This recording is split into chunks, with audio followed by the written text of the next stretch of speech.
afternoon and welcome. Thank you for tuning in to our Bulldogs Behind the Scenes webinar featuring a tour of the UMD Bagley Nature Area guided by Tim Bates, the Associate Director of UMD's Recreational Sports Outdoor Program and Chair of the Bagley Nature Area Management Committee.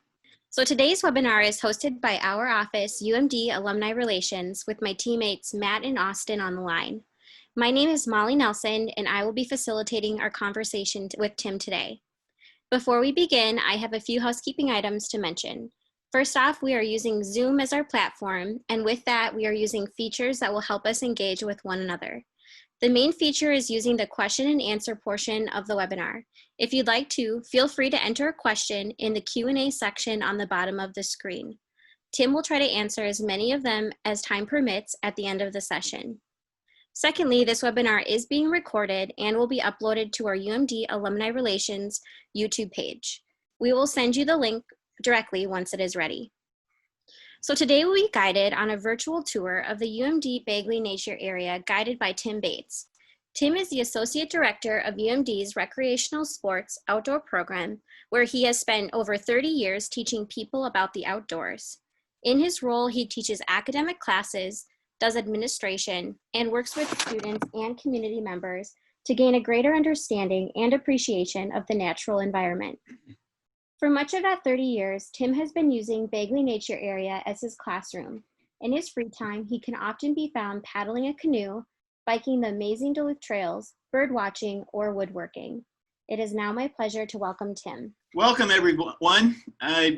Today I'm super excited to share a place that is near and dear to me that I get to use almost every day. The goal of today is to help you understand and gain a greater appreciation of the natural and cultural history of this place that we call Bagley Nature Area that's right on campus. Unfortunately, when we're online, virtual, you're gonna miss out on a good portion of the experience because a lot comes through our other senses other than visual. So we're gonna miss out on the bird sounds, we're gonna miss out on the smells of the forest, but hopefully I'll be able to convey some of the amazing resources that we have right here on campus. As you look at the map here, we're gonna walk the East Loop and we're gonna see some neat sights along the way, and then we're going to work part of the West Loop and up toward the overlook and then back down to Rock Pond.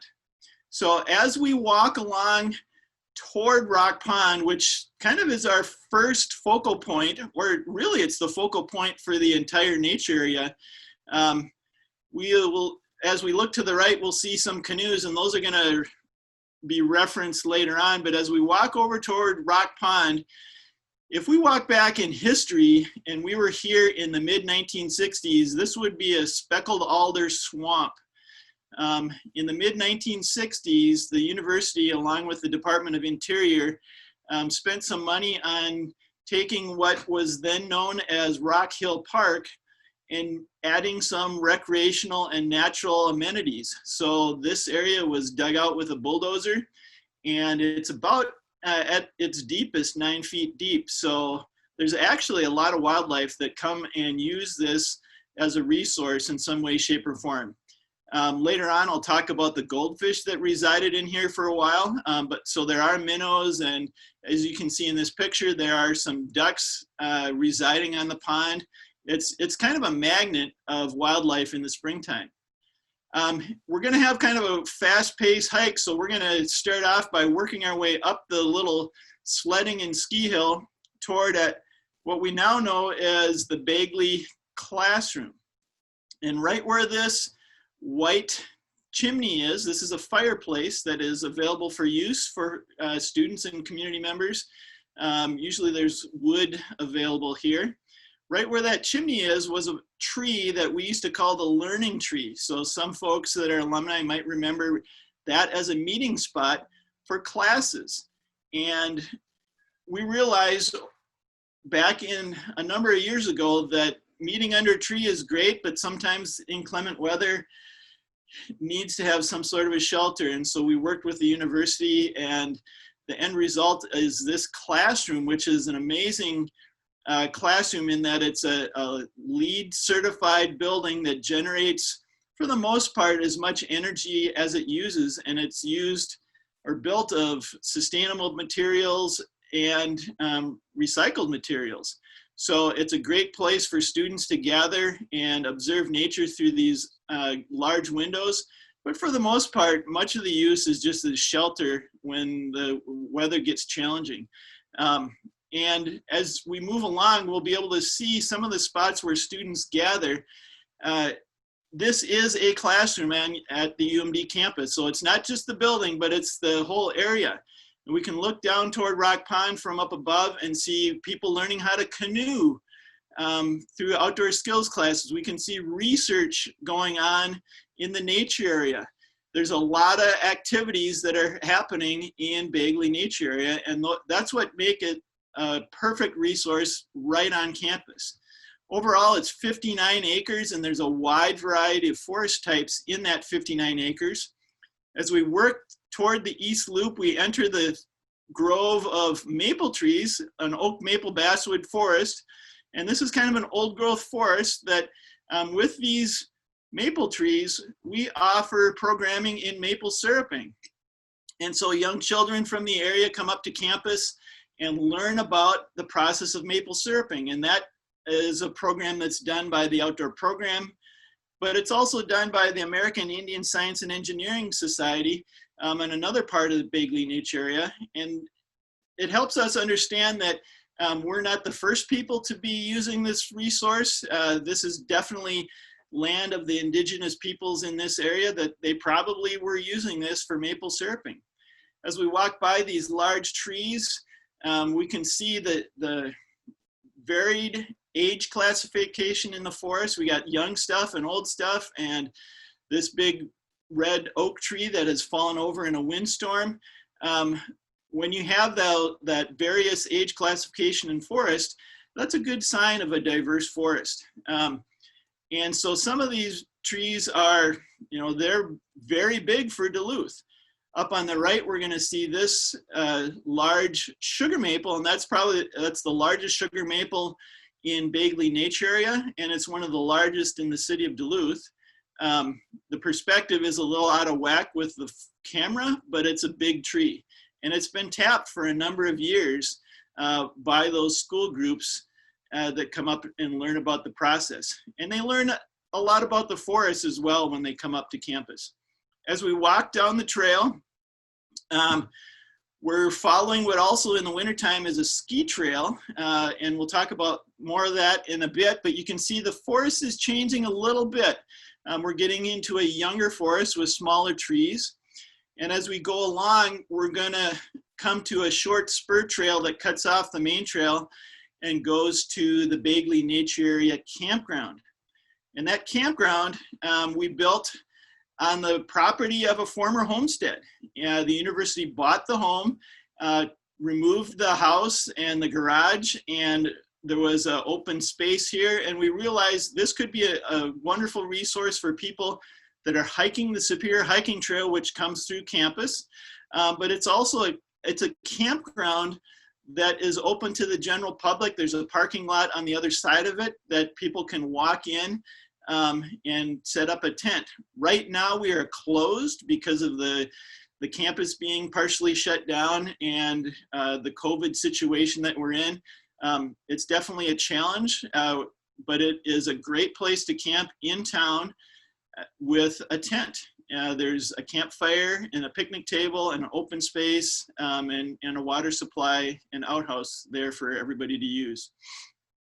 We continue on down the trail, and what's kind of neat about this area here, we're gonna walk right by a couple rows of pine trees, and those, when they were planted about 80 years ago, those were windrows protecting some farming area. So on the left, there was a little homestead, and on the right, where the ball field is right now, was an apple orchard. And we can poke around in the woods and see some more recent cultural history of the 20th century with barbed wire, and we could also find bones of cattle. So there's some neat things to discover inside the forest. As we go down the trail back into the forest, we're going to start following a creek called West Tisher Creek that comes out of Hartley Park. We're going to drop down a steep little decline, which if you're on skis, this is kind of a quick little ride. And right here on the right, we'll be able to see Tisher Creek. And right now, and this is not today, as you can imagine, because we had a good rain last night, there's a little more water in Tisher Creek today than this shows, but we've been in a drought, and this creek is a designated trout stream. So this winds its way and down and ends up in Congdon Parkway. But the trail along here follows that creek. And it's a very nice resource to have along our trail system. And we have the opportunity to bring students there to do water quality testing and observing what are known as macroinvertebrates in the creek to tell us how well the creek is doing. And this comes from a portion of Hartley Park that was where the old lettuce and celery farms were, which later in history was buried in beaver ponds and now is kind of a grassy wet meadow.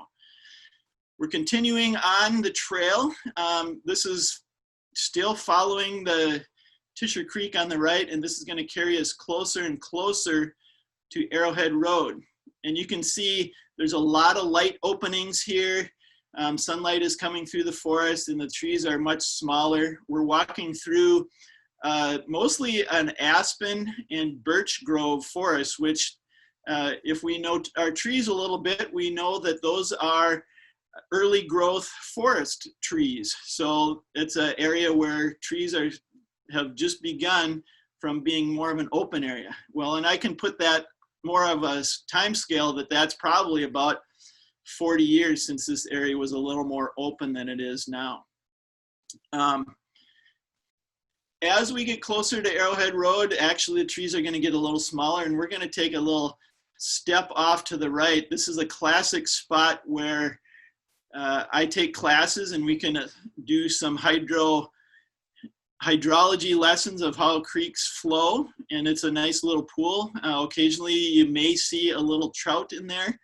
And we're coming, if I had panned more to the right, you would see Arrowhead Road, so you hear the highway right there, but we're going back into the forest and veering away from that roadway. And now we're coming into more of a balsam fir grove on the left and more maple oak as we get farther in. But as we move to the right, I want to mention we're going to come up to a tree in a little bit that's a very large white pine. It's actually the largest white pine in the forest of Bagley. And that white pine is an example of what much of the forests of northern Minnesota look like or included. These big white pines were the harvest or the commodity of early logging in Minnesota. And so this tree, I estimated a number of years ago that this has about 1,600 board feet of lumber. And so if you were a logger or owned a logging company, that'd be worth a lot of money. And so when money is the economic engine for resource extraction, trees go away and we might lose a valuable resource in the big picture, but it turns into an economic resource and changes the ecology of the area.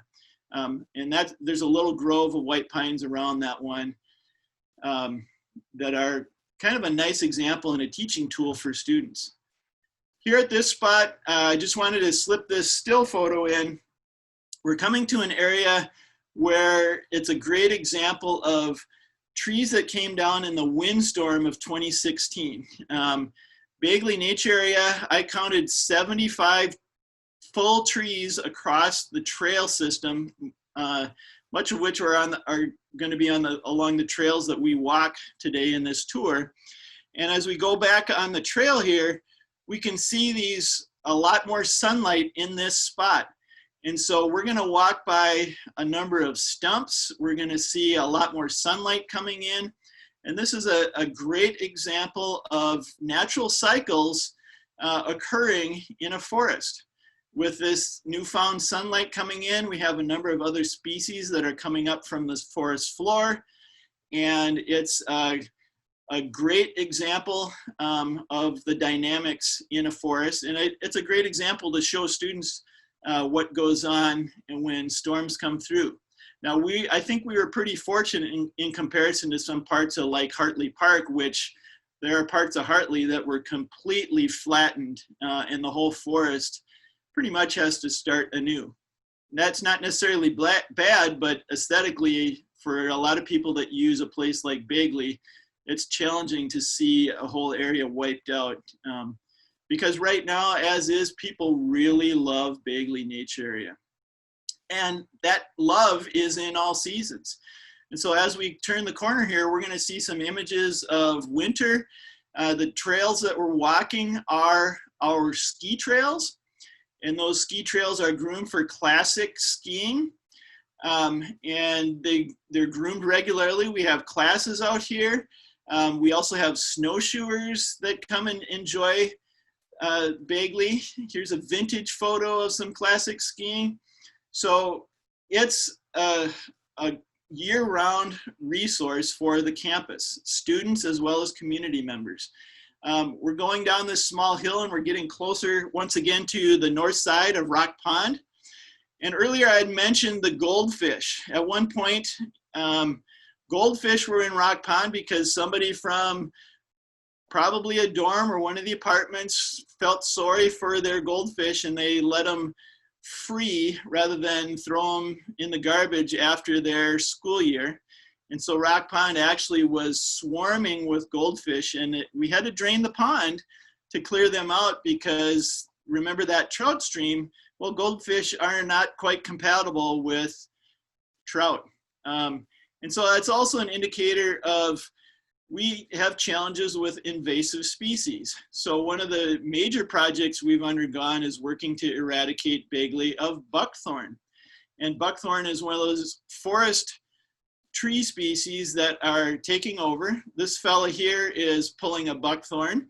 And since probably about 1998, we've been working every year with students and community members to get rid of buckthorn. Well, we're 59 acres in Bagley Nature Area, and we're just getting ahead of the buckthorn problem now. So it's a scary proposition, and there are a lot of other invasive species in Bagley, some in the pond, some on the land, and those are ones that we work really hard to get rid of because they outcompete the natural species. And if we don't do anything, our forests are going to be completely invasive species sometime in the future.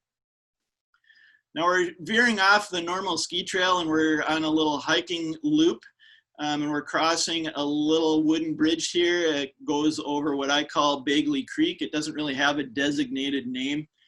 And on the right, as we come up here, we're going to see a new trail that has been constructed. And so as we speak, the Duluth Traverse, which is a trail that connects Lester Park with Fond du Lac, primarily off-road, and it's a multi-use trail that will be available for bikers and walkers and snowshoers, etc., is coming through Bagley Nature Area.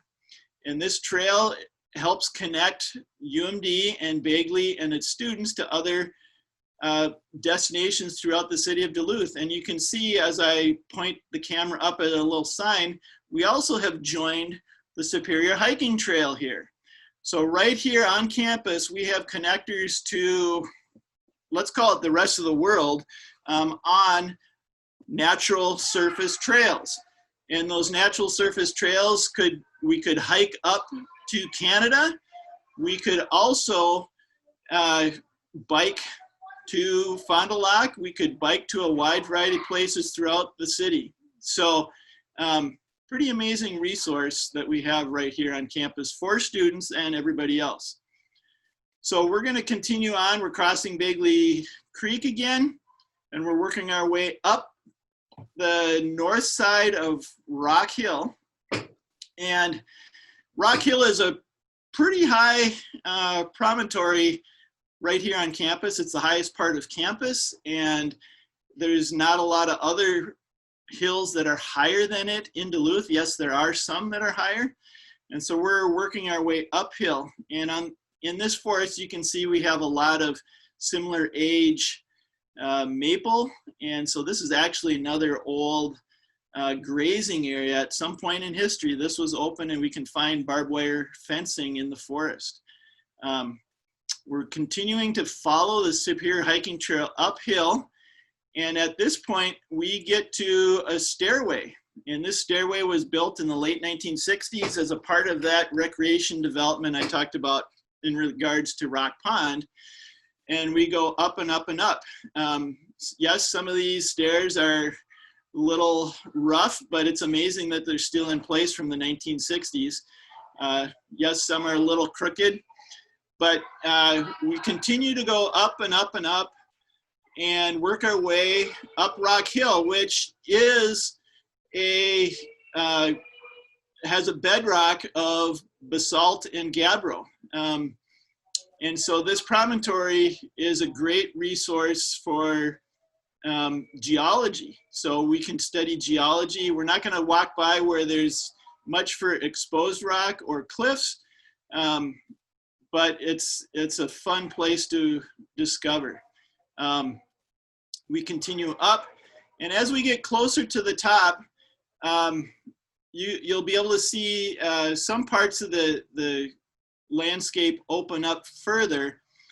And on the left in a little bit, I still need to keep going up the steps and up the steps. You can also see we're walking by a lot of different herbaceous plants. So we have some sarsaparilla and aster and a variety of things as we continue up. I haven't really spent a lot of time talking about herbaceous plants, but Bagley is a great place for wildflowers. It's not a super diverse place, but if you want to see Jack in the Pulpit, or there's not a lot of trillium, but there's some. It's a good place in the early spring when those early ephemerals are popping out to enjoy wildflowers. And it's a great place for diversity of bird species. Early on, I was taking videos of a lot of the stuff that was coming along in spring as spring emerged, and it was really fun to keep track of nature and see what's going on as time progresses. As we come in here, you'll see on the left a concrete platform. And that concrete platform is a remnant of the old tow rope building that used to live here. After it was a tow rope building, it was a storage shed and a maple syruping cooking shack. Unfortunately, in about 1990, somebody put a match to it and torched it and burned it down. And there went our cooking equipment for maple syruping. But we've found out other techniques to do that elsewhere. So here we are at the top of Rock Hill, and these two women are standing on a concrete platform that you'll see in a moment. And they're looking down in, I believe this photo is 1962, of the early campus. And well, the scene looks a lot different right now. There's a lot more growth here. And it's actually hard to see the buildings of campus from this platform. This overlook is actually on top of that concrete platform. And you can see outward an awesome, spectacular view. And what makes this view amazing is that it's part of Bagley Nature Area. And I want to touch on who are the Bagleys. So this woman is Elizabeth Bagley, and her husband was William R. Bagley, and he was a prominent physician in the city of Duluth, and he was one of the early photographers in film photography of wildlife. Back in the 30s and 40s, he would film stuff that people would have never seen before. They may live in Duluth and they never saw a moose before in their life, and he would have film footage of a moose. So he would show his films to audiences of like 300 or 400 people in town. And so he was kind of like amateur naturalist, and people looked up to him as that. And he was also very involved with a variety of national organizations of conservation. And so at one point, he and his wife bought this land that we now, 16 acres of it. And when he was out here at what we know as the top of Rock Hill, he was able to see the migration of hawks and realize what a perfect combination for this new campus that's being built. And so date-wise, we're talking about the late or mid-1950s. And so in 1956, he donated the land of 16 acres to the university for recreational and educational purposes. And from that point on, Regent Griggs bought off the tax forfeiture of some of the property that was adjacent to this. A couple of fellas named Dickerman added some land to it. And then over the years, the university bought bits and pieces to expand what was then known as Rock Hill Park. And then in the early 1970s, the university decided to recognize Dr. Bagley and rename the area as the William R. Bagley Nature Area. And so that's where the name comes from. And it all started in the mid-1950s with a donation from the Bagley family to the university. So as we continue on, some interesting trivia. So remember that concrete platform that's under our feet that was there in that 1962 photo. Well, that concrete platform actually had a door on it. It's welded shut, and it was a little room in there. And actually this concrete platform, since it's on bedrock, was used as a seismic sensing station during the Cold War era. And an old professor that I met out here one time remembers when he was a student at UMD, he would sit in that little room and observe the sensing equipment.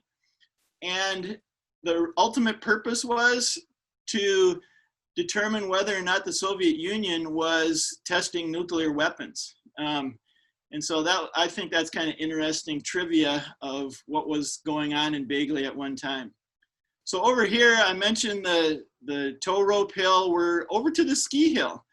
And behind this woman that has the white, well, I guess they both have white hats, the left woman, you can see a grove of trees just over her shoulder.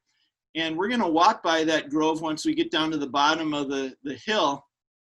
That grove is now a fairly large pine grove. But this is an early scene of Bagley's ski hill, or the Rock Hill ski area. We're gonna walk down the ski area, which is fairly overgrown, not completely. It's until recently, a lot of people would still ski or sled it. It's less active now because there's the growth of the grasses. And we've got photos interspersed here as we walk down of vintage scenes on this hill. Maybe some of you that are observing this were skiers down this hill. Where that stump is on the right there, that's a pretty steep spot where back in the day you could catch some air, and we've got some photos, or a photo of somebody going off of that. Fairly primitive, just a tow rope, and in that last scene you could see they were herringboning their way up the hill. So it had a variety of iterations of where the tow ropes were. The tow rope on the left was more recent. And if you poke around in the forest, you can actually see one of the old tow rope poles back in the forest. And that tow rope pole is in the middle of that picture right there.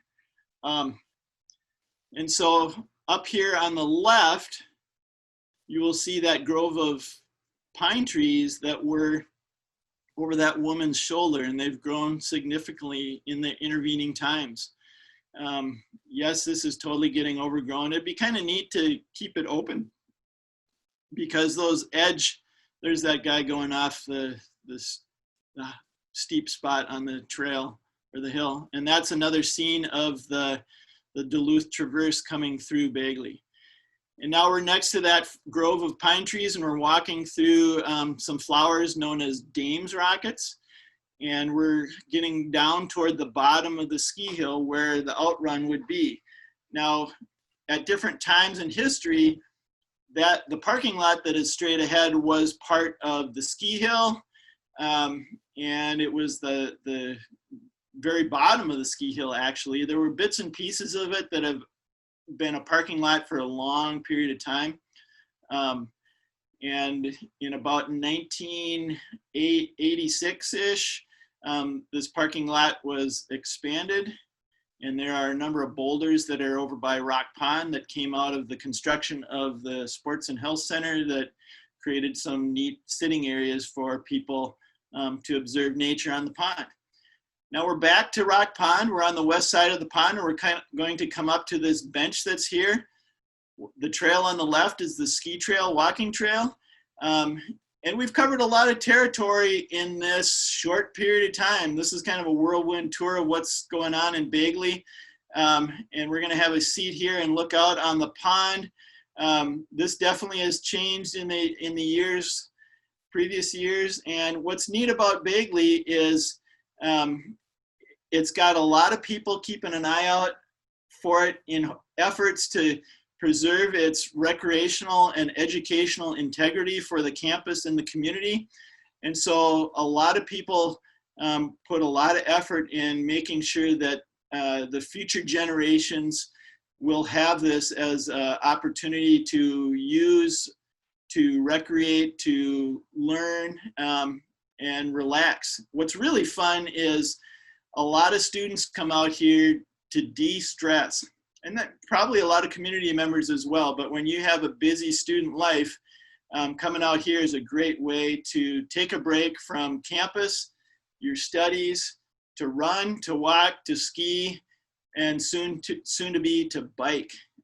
So I'm super excited that I had this opportunity to share this place with you, because I'm out there literally every day of the year almost, because I commute by foot through Bagley, and I live right adjacent to it. So thanks for joining us today. I hope you got a few things out of the day. Awesome. Well, thanks, Tim, for the tour and the history of Bagley. Now is the time for our question and answer portion. And we did ask for questions to be submitted ahead of time, but now if you have them, please feel free to use the Q&A tab down at the bottom of the screen. So our first question asks, how long would it take to circumnavigate Rock Pond by sea kayak? Rock Pond is pretty darn small. We could, if you were paddling solo, you might have to paddle on one side of the kayak most of the time. It probably would take you less than 5 minutes, depending on how fast of a paddler you are. It's not very big. All right. Well, the next question asks, what does the future of Bagley Nature Area look like? So the future of Bagley Nature Area looks ideally, and you never can predict the future for sure, as everybody knows, but it looks very similar to what it is now. Much of what we do as efforts to manage that area is to ensure the integrity, as I said earlier, of recreation and education. The challenge that we have in front of us mostly revolve around overuse. There's a lot of classes that come out, and how do you ensure that classes aren't stepping on each other or trashing their resource? How do you ensure that there's not too many people on the trails, or people are destroying things out there? So we work constantly on those types of things. But if I was a betting person and I was to come back 25 years from now, I might see something very similar to what we have there. Other than the dynamic changes of the forest and the natural systems that are there. Perfect. And then we did have a couple questions related to the biking trails. Wondering if you could touch on that a little bit more, specifically when the traverse will be completed. So that's a very good question. The traverse, the physical work of the trail itself should be done this week. Signage should be going up shortly thereafter. It is our hope to have a formal ribbon cutting of some sort in September so that students can be involved with that, because probably the main reason that we were supportive of the Duluth Traverse going through this part of campus was that it provides a resource, a recreational resource for UMD students. The broader community for us is secondary, but we're also supportive of connecting UMD to the broader community. And then our next questions really ask about accessibility. So wondering if you need to sign in somewhere to access the area. Also, is Bagley accessible via wheelchair? Excellent question. So Bagley is open to anyone, anytime. During the school year, the biggest challenge is finding a parking spot. There are a number of meters right near that first kiosk where we started this hike.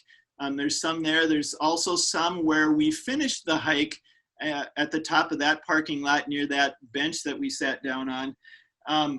And so there's no check-in. It's open to the public all the time.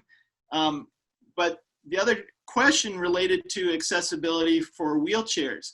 A number of years ago, we had, there was an organization called Wheels on Trails that came in and did some assessment of our trail systems. And while they are not ADA accessible, they are commonly used by wheelchair users. So some of the grades are beyond ADA.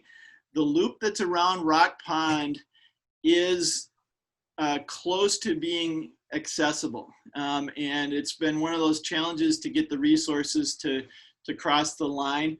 Most of the loop around the pond would be considered accessible to a wheelchair, even though it's not a hard surface. And that was the direction on that organization called Wheels on Trails. We definitely do have things that we need to improve in relation to that. All right, and it looks like we have one more question here. Given that global warming is occurring and habitats are changing in response to the warming, what changes do you expect to see at the Bagley Nature Area? Fantastic question. The things that kind of, there's climate change things that go hand in hand with things that you don't necessarily think of. So climate change may play a role in some of the invasive species. So I would anticipate more invasive species being a concern. I would also anticipate there are some, not a lot, but some ash trees in our forest. And we have a challenge with emerald ash borer is now in Duluth and could be a complete decimation of any ash trees in the forest. And I would also anticipate some of the species might cycle out to different types of species. So most of what we have should be able to handle a warmer climate in this forest, but if we were somewhere not too far away, like more inland, the nice thing about where we are in Duluth is we've had the tempering effect of Lake Superior. So right close to the lake, in general, we have a little warmer climate already. So I'm not necessarily the expert on how climate change is going to change our forest type, but I do know there will be some changes. But I don't anticipate major changes other than, you know, we've got problems with earthworms that are changing the forest soil. We've got problems with emerald ash borer, I said, and other species of plants that are marching their way into our area that enjoy warmer climates. So that's the best I can answer on that. And then just to wrap up, we did have one clarifying question about the camping access. So is it only one site and you take your chance of whether it'll be open? So there are 6 campsites in the campground when it is running. Just a reminder, it's not running yet. And those campsites are managed by Rec Sports Outdoor Programs Rental Center. And so 4 of those sites are available for reservation. And so anybody can call the rental center when we are open and reserve a site if it's available. And those other 2 sites are first come, first served sites. And the idea behind that was that if there was a through hiker on the Spear Hiking Trail and they needed a campsite, they're not necessarily going to make a reservation because they don't necessarily know their pace. So those are, the idea was that those are available for hikers. So 6 sites. There's water available. There's 1 campfire ring. In these times of COVID, we need folks to have proper spacing when we actually do open. I hope we can open this summer. We'll see on that. But it's what's neat about it is you're in the middle of the forest and you have easy access to trails, the trails that we were just on. Perfect. Well, thanks again to Tim for taking the time to share with us the look at Bagley. If you're in Duluth this summer, feel free to stop by and check out the trail system for yourself. If you have any other questions that weren't answered today, our SOP and our website are listed on this slide. So feel free to reach out and we'll try to get back to you with an answer. Also, please keep an eye out for our upcoming Alumni and Friends online learning sessions. Our next program takes us on a tour of the mountain biking trails, and actually in regards to Bagley in the Duluth Traverse with leadership from COGS. And then following that one, we're doing a tour of the Minnesota Landscape Arboretum in Chaska, Minnesota, featuring an emphasis on native plants. So again, thanks to Tim, and we hope that you'll join us again for future online events. Thanks and have a great day.